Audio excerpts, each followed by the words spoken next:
Hi friends, welcome to Relax Recipes. இன்னைக்கு நம்ம ட்ரெடிஷ்னலான ஒரு ஹெல்த்தியான ஒரு டிஃபன் ரெசிபி தான் பார்க்க போறோம்ங்க.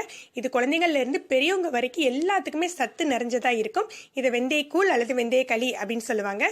இதுக்கு தேவையான பொருட்களை பார்க்கறதுக்கு முன்னால நம்ம சேனல்ல சப்ஸ்கிரைபர்களுக்கு கிவ் அவே போயிட்டு இருக்கு. இது சம்பந்தப்பட்ட தகவல் இந்த வீடியோ முடிவில் இருக்கு. மறக்காம எடுத்து பாருங்க. இப்போ வெந்தய கூழுக்கு தேவையான பொருட்களை பார்த்தலாம். இதுக்கு இங்கே நான் ஒரு அரை கப் அளவுக்கு பச்சரிசி எடுத்து வச்சுருக்கேன். நீங்கள் ஸ்பூனில் கூட அளவு எடுத்துக்கலாம். ஒரு 8 ஸ்பூன் அளவுக்கு பச்சரிசி எடுத்துக்கோங்க.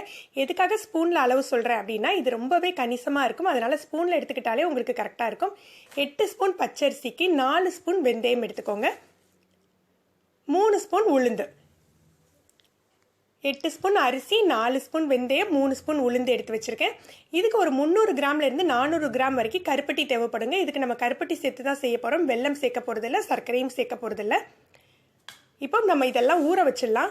உளுந்தையும் வெந்தயத்தையும் சேர்த்து ஊற வச்சுக்கலாம். அரிசியை தனியாக ஊற வச்சுக்கலாம். இது ஒரு 6 மணி நேரம் ஊற வச்சிங்க அப்படின்னா உளுந்தும் வெந்தயம் நல்லா பொங்க பொங்க அரைப்படும். இல்லை நீங்கள் ஒரு ஓவர் நைட் கூட ஊற வச்சு எடுத்துக்கலாம். அரிசியை தனியாக ஊற வச்சுக்கோங்க.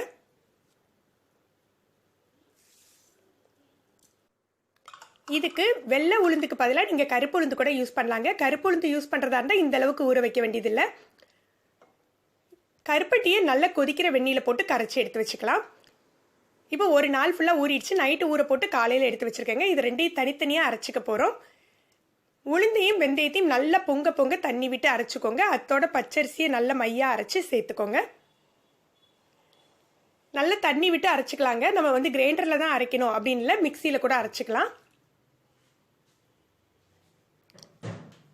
கருப்பட்டியை நல்லா கொதிக்கிற வெந்நீரில் கரைச்சி ஒரு கொதி வர்ற மாதிரி கரைச்சி நான் ஃபில்டர் பண்ணி வச்சுருக்கேன். இதுக்கு பாகெல்லாம் எடுக்கணும்னு இல்லை, நல்லா திக்காக கருப்பட்டியை கரைச்சி வச்சுக்கிட்டாலே போதும். அதை அதோட சேர்த்துடலாம். இதெல்லாம் முதல்ல நல்லா மிக்ஸ் பண்ணிக்கோங்க. மிக்ஸ் பண்ண பிறகு தான் நம்ம தண்ணி சேர்க்க போகிறோம். உளுந்தும் வெந்தயத்தையும் ஒன்றா அரைச்சிக்க போகிறோம். பச்சரிசியை தனியாக அரைச்சிக்கிட்டோம். அதோட கருப்பட்டி தண்ணியை சேர்த்து மிக்ஸ் பண்ணுறோம். இப்போ நல்ல மிக்ஸ் ஆகிடுச்சு. நீங்கள் இனிப்புக்கு தகுந்தாப்புல கருப்பட்டியை கொஞ்சம் கூட்டி குறைச்சிக்கலாம். 300 கிராம்லேருந்து 400 கிராம் அளவுக்கு கருப்பட்டி இந்த இதுக்கு தேவைப்படுங்க. நீங்கள் இப்போ டேஸ்ட் பண்ணி பார்த்தீங்கன்னா உங்களுக்கு இனிப்பு கரெக்டாக தெரியாது. கூழ் நல்லா வெந்த பிறகு தான் உங்களுக்கு நல்லா தெரியும். அதனால் இந்த அளவு கருப்பட்டி சேர்த்துக்கிட்டாலே போதும். இது நல்லா கரைச்ச பின்னால் ஒரு 4 கப் அளவுக்கு தண்ணி சேர்த்துக்கோங்க. ஏன்னா அந்த தண்ணியில் தான் அந்த வேக போகுது. நீங்கள் தண்ணியை கம்மியாக சேர்த்துட்டீங்க அப்படின்னா மாவு வேகிறதுக்குள்ளேயே கட்டி ஆகிடும். அதனால் 4 கப் அளவுக்கு தண்ணி சேர்த்துக்கோங்க. கிட்டத்தட்ட 200 மில்லி நான் தண்ணி சேர்த்துக்கிறேன்.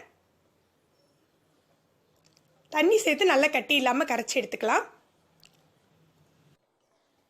இதில் இனிப்பு சுவையை தூக்கி காட்டுறதுக்காக கொஞ்சம் உப்பு சேர்க்க போகிறோம். ஆனால் அந்த உப்பு இப்போ சேர்க்க போகிறதில்ல, பாதி வெந்த பிறகு சேர்த்துக்க போகிறோம். இதை நல்லா அடுப்பில் வச்சு கிளற ஆரம்பிச்சிடலாம். நல்ல சூடாகிற வரைக்கும் மீடியம் ஃப்ளேமில் வச்சுட்டு சூடான பிறகு நல்லா லோ ஃப்ளேமில் மாற்றிடுங்க. மாற்றிட்டு கைவிடாமல் நம்ம கிளறிக்கிட்டு இருந்தால் நல்லது. ஏன்னா அடியில் பிடிச்சிடும். இது கட்டி தட்டாது, ஆனால் அடியில் கொஞ்சம் உங்களுக்கு அடிப்பிடிக்க வாய்ப்பு உண்டு. அதனால் நம்ம கிளறிக்கிட்டே இருக்கிறது நல்லது. இந்த வெந்தயக்கூழை நம்ம நல்லெண்ணெய் சேர்த்து தான் கிளற போகிறோம். ஆனால் எண்ணெயும் இப்போ சேர்க்க வேண்டியது இல்லைங்க. நல்ல வெந்து வரையில் எண்ணெய் சேர்த்துக்கிட்டாலே போதும். ஃப்ளேம் மட்டும் நல்ல லோலையே வச்சுக்கோங்க. தீயை கூட்டி வச்சிட்டீங்க அப்படின்னா உங்களுக்கு வேகிறதுக்கு முன்னாலேயே கூழ் கட்டி ஆகிடும். அதனால் லோ ஃப்ளேமில் வச்சு நம்ம கைவிடாமல் கிளறிக்கலாம்.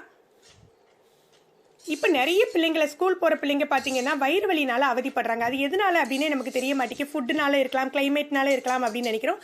மோஸ்ட்லி இந்த வயிறு வலி காரணம், வாய்ப்புன்னு காரணம் நம்மளுடைய பாடி ஹீட் தான். இந்த வெந்தயக்கூழை நீங்கள் வாரம் ஒரு முறை செஞ்சு சாப்பிட்டீங்கனாலே ஆட்டோமேட்டிக்காக அந்த பாடி கூல் ஆகிடுங்க. ஹீட்டெல்லாம் தணிஞ்சு வயிறு வலியெல்லாம் தன்னாலேயே குணமாயிடும். டாக்டர்கிட்ட போக வேண்டிய அவசியமே ஏற்படாது. இப்போ கிட்டத்தட்ட 10 நிமிடம் ஆகிட்டு நான் ஒரு 1/4 டீஸ்பூன் அளவுக்கு உப்பு சேர்த்துக்கிறேன்.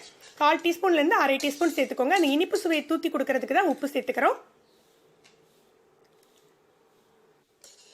இப்போ நல்லா கட்டியாக ஆரம்பிச்சுட்டு இது தாங்க பதம். இந்த ஸ்டேஜில் நம்ம நல்லெண்ணெய் சேர்த்துக்கலாம்.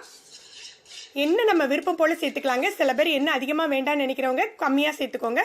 நான் இங்கே செக்கெண்ணெய் தான் சேர்த்துக்கிறேன். அதனால கொஞ்சம் தாராளமாகவே சேர்த்துக்கிறேன்.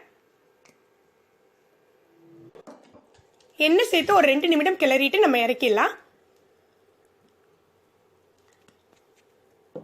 இதுதான் உங்களுக்கு கரெக்டான பதம். நான் இன்னைக்கு கொஞ்சம் அதை விட கொஞ்சம் கட்டியாக்கிக்க போகிறேன். அதாவது ஸ்பூன் போட்டு சாப்பிட்ற ஸ்டேஜில் ஆக்கிக்க போகிறேன். விருப்பம் இருந்தால் நீங்கள் இந்த ஸ்டேஜ்லேயே நிறுத்திக்கலாம். இல்லை கொஞ்சம் கட்டியாக்கலாம். இன்னும் கொஞ்சம் கூட கட்டியாக்கி நம்ம களி மாதிரி கூட செஞ்சுக்கலாம்.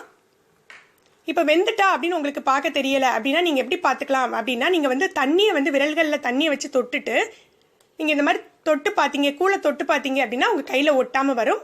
அப்படின்னா அந்த கூழ் நல்லா வெந்துட்டு அப்படின்னு அர்த்தம். இந்த ஸ்டேஜில் நம்ம அணைச்சிடலாம். அடுப்பை அணைச்ச பிறகு கூட லேசாக கிளறி விட்டுக்கோங்க. ஏன்னா இவ்வளோ நேரம் நமக்கு வந்து அது கீட்லேயே இருந்ததுனால அடியில் கொஞ்சம் பிடிச்சிடும். அதனால நீங்கள் அடுப்பை அணைச்ச பிறகு கூட விஸ்கை வச்சு லேசாக கிளறிக்கலாம். இல்லை ஒரு மரக்கரண்டி போட்டு கூட கிளறி எடுத்துக்கலாம். இதை ஒரு வாரம் கூட நீங்கள் ஃப்ரிட்ஜில் வச்சு யூஸ் பண்ணலாங்க. ரொம்பவே நல்லாயிருக்கும். டேஸ்ட்டு நாளை விட மறுநாளுக்கு வந்து இன்னும் டேஸ்ட் அதிகமாக இருக்கும் உங்களுக்கு. விருப்பப்பட்டால் நீங்கள் கூழ் வெந்து வரையில் ஒரு முட்டை கூட சேர்த்துக்கலாம். நான் இன்னைக்கு முட்டை எதுவுமே சேர்க்கல, நல்லெண்ணெய் மட்டும்தான் சேர்த்து கிளறி இருக்கேன். இது இவ்வளோ வெந்தயம் சேர்த்து நமக்கு கூழ் காய்ச்சினா கூட இந்த கூழ் ரொம்பவே இனிப்பாக டேஸ்டியாக இருக்குங்க. நீங்கள் அதனால் உங்கள் குழந்தைகளுக்கும் ஃபேமிலிக்கும் செஞ்சு கொடுங்க. இதோட டேஸ்ட் எப்படி இருந்தது அப்படின்னு சொல்லிட்டு கமெண்ட் பண்ணுங்கள். நம்ம சேனலில் சப்ஸ்கிரைபர்களுக்கு கிவ் அவே போயிட்டுருக்கு. இதில் கலந்துக்கிறதுக்கு நம்ம சேனல் ரிலாக்ஸ் ரெசிபீஸை சப்ஸ்கிரைப் பண்ணிக்கோங்க. செப்டம்பர் 30 வரைக்கும் வரல எல்லா வீடியோக்கும் லைக் அண்ட் கமெண்ட் கொடுங்க. இது சம்மந்தப்பட்ட வீடியோ இந்த வீடியோ முடிவிலும் இருக்குது, கீழே டிஸ்கிரிப்ஷன்லேயும் இருக்குது. மறக்காமல் எடுத்து பாருங்கள், கிவ் அவேல கலந்துக்கோங்க. மேலும் ஒரு புதிய வீடியோவில் உங்களை சந்திக்கிறேன். நன்றி.